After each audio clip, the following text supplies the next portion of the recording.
Demandez à un jeune Africain s'il connaît Cheikh Anta Diop, il vous dira non. Par contre, Victor Hugo oui, et même toute son histoire. Le contenu que transmet l'école aux jeunes Africains relate beaucoup plus l'histoire de l'Occident.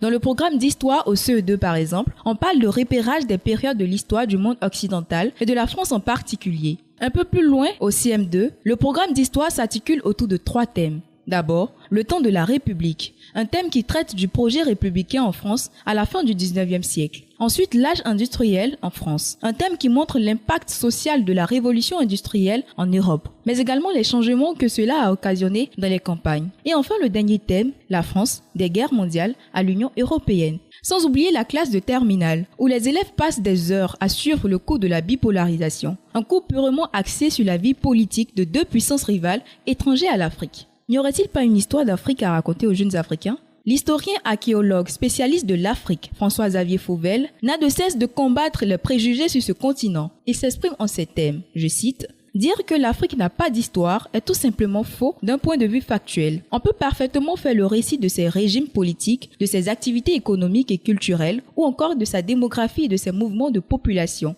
De plus, lors d'une émission dénommée On en parle, diffusée sur TV5 Monde avec thème principal « Comment décoloniser l'enseignement ?», un internaute pose la question suivante. Comment enseigner une histoire quand on vous fait croire que votre peuple n'en a aucune ? L'écrivain camerounais et militant panafricaniste Prince Kouma Ndoubé III est invité à ce jour, répond à cette préoccupation. Justement parce que, est-ce que l'histoire de l'Afrique est écrite en français ou en anglais ou en allemand? C'est justement ça le problème des intellectuels d'aujourd'hui, parce qu'ils maîtrisent ces langues européennes, mais l'histoire de l'Afrique, c'est dans les langues africaines. Et qu'on ne nous dise pas que c'est l'oralité. Il poursuit en disant ceci. J'ai publié un livre, Le trésor des manuscrits de Tombouctou. Et là, j'ai aligné les différentes écritures africaines qui existaient. Mais celui qui va à l'école aujourd'hui, il n'a pas accès parce qu'il n'a pas appris à déchiffrer. Les langues africaines pourraient être un moyen permettant d'accéder à l'histoire d'Afrique. Cependant, dans une Afrique colonisée par des Européens, combien sont ceux qui les maîtrisent?